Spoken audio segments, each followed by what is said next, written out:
Hello friends, मैं बबीता आज एक स्पेशल थीम लेकर आई हूँ। अभी पीछे हमारे 23 मार्च के लिए बहुत दिनों से मन में विचार आ रहा था कि हम भगत सिंह के बारे में बात करें, जिनको कि हम नॉर्मली सब लोग शहीद आजम भगत सिंह कहते हैं।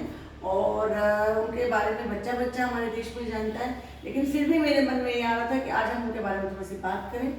सरफरोशी की तमन्ना अब हमारे दिल में है, देखना ये जोर कितना बाजुए कातिल में है। ये पंक्तियां आप सब लोगों ने सुनी हैं।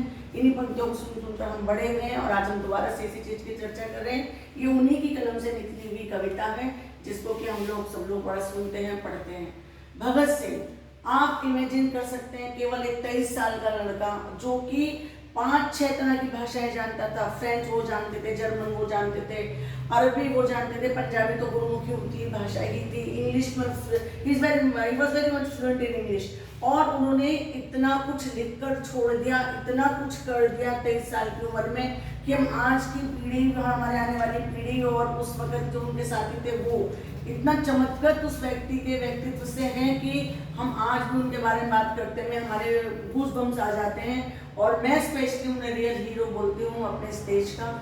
और मैं जो उनके बारे में थोड़ी सी आज ये बात करूँगी, क्यों मैं आज ये बात करने पर आई हूँ। और अपने आज काउंसिल विद बबीता में मैं ये टॉपिक इसलिए लिया, हिस्ट्री का तो टॉपिक है ही, लेकिन वो हमारे देश के ऐसे क्रांतिकारी थे कि अगर वो जीते तो पता नहीं वो क्या क्या कर जाते।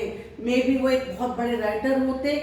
जेल डायरी उन्होंने, जब जिस टाइम वो जेल में थे, उन्होंने एक बुक लिखी जेल डायरी, जिसमें अपना रोज का लिखते थे, रोजनामा बोलते हैं हम लोग। उस डायरी में उन्होंने क्या क्या लिखकर छोड़ा है, जो बाद में सबने पढ़ा है। जिसमें उन्होंने साइंस को लिखा, जिसमें उन्होंने पोएम्स लिखी, जिसमें उन्होंने लेनिन को पढ़ा था, उन्होंने रविन्द्रनाथ टैगोर को पढ़ा था, उन्होंने उमर खयाम को पढ़ा था, वो गालिब की रचनाओं को पढ़ते थे। तो इतना वो छदम नाम से, बलवंत करके नाम से भी वो कविताएं लिखते थे। और जिस टाइम उनको लास्ट विश पूछी जेलर ने कि what is your last wish, तो उन्होंने कहा I wanted to finish this book. Do you imagine कि वो कौन सी बुक पढ़ रहे थे? वो उस टाइम बुक पढ़ रहे थे लेनिन की यादें, जो कि उस टाइम उनके दिमाग में लेनिन चला था। उन्होंने कहा कि मैं लेनिन की पूरी लाइफ को, हिस्ट्री को पढ़ना चाहता हूँ, जानना चाहता हूँ। इस तरह का व्यक्ति थे वो। और कितना ज़्यादा हिम्मत वाला वो व्यक्ति थे। जन्म उनका कब होता है? जन्म होता है उनका 27 सितंबर 1907 को, जो जगह अब पाकिस्तान में है, बंगा नाम का एक गाँव था लाहौर के पास। और मृत्यु हो जाती है उनकी, देखिए, कुल 23 साल की उम्र में फांसी दी गई थी उनको। 23 मार्च 1931 को उनको फांसी दे दी गई थी। जिस वक्त उनसे पूछा गया कि भाई आपका विवाह शादी का कोई मतलब है, कुछ करना चाहते हैं, तो उन्होंने कहा कि मेरी शादी तो मेरे देश की आज़ादी से हो चुकी है। चंद्रशेखर आजाद, राजगुरु, सुखदेव जैसे उनके साथी थे, जिन दो क्रांति को उनको बड़ा मिला था, जो उनके अंदर बचपन से ये चीज़ थी कि भाई मुझे देश की आज़ादी में कूदना है। जब वो केवल 12 साल के थे, तब उनके सामने ये 1919 की घटना जलियांवाला बाग की होती है। 13 अप्रैल 1919 को घटना होती है, जो कि टर्निंग पॉइंट था उनके जीवन में। उससे पहले वो अपने घर में रहते थे, पढ़ते थे, स्कूल जाते थे। डीवी स्कूल लाहौर में उनका एडमिशन कराया गया था। बचपन से बड़ी खुशहाल बुद्धि थी, तेज बुद्धि थी। चाचा अजीत सिंह थे, पिता किशन सिंह थे, माँ विद्यावती थी।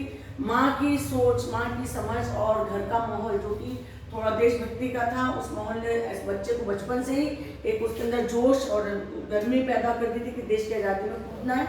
और इस घटना ने, जो ये घटना होती है 13 अप्रैल 1919 को जलियांवाला बाग की, इतना ज़्यादा वो दुखी हो गए थे कि वो पैदल ही अमृतसर पहुंच गए थे अगले दिन सुबह। और वहाँ जाकर उन्होंने एक तरीके से शपथ ली थी कि मैं इस देश की आज़ादी में अपना कुछ योगदान करूँगा। और रही सही जो 1920 में लाला लाजपत राय की लाठी के द्वारा जो उनकी मौत होती है, तो उस मौत ने उनको जो ये था कि भाई कील होगा, मेरी मौत जो होगी वो ब्रिटिश सत्ता की ताबूत में कील होगा, इस चीज़ ने उनको बहुत ज़्यादा झकझोर दिया था।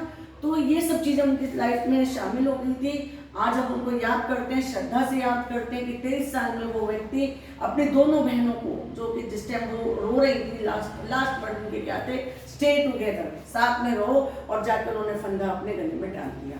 क्या आज हम लोग इस पीढ़ी को या मैं किसी को कुछ नहीं कहना चाह रही हूँ कि मैं बहुत राय में नमक के बराबर भी हम लोग नहीं उसके बराबर कर सकते हैं, लेकिन मैं सिर्फ इतना कहना चाहती हूँ कि जो आज की युवा पीढ़ी है, हम लोग उस चीज़ से क्या थोड़ा भी सबक नहीं ले सकते हैं? हमारा कहाँ है हम लोग अब जो 23 साल तो बहुत पुरानी नई बात हो जाएगी, 30 साल 35 साल का भी जो हमारा युवा है, क्या वो इतना जागरूक है? क्या हम थोड़ा बहुत नैतिकता, थोड़ा बहुत अपने जीवन में ईमानदारी, थोड़ा बहुत देशभक्ति ये ला सकते हैं? जो सबसे बड़ा, जो मुझे एक छोटी सी बात में कहकर अगली वीडियो में मैं लाऊंगी, क्या हम लेडीज़ को सम्मान दे सकते हैं?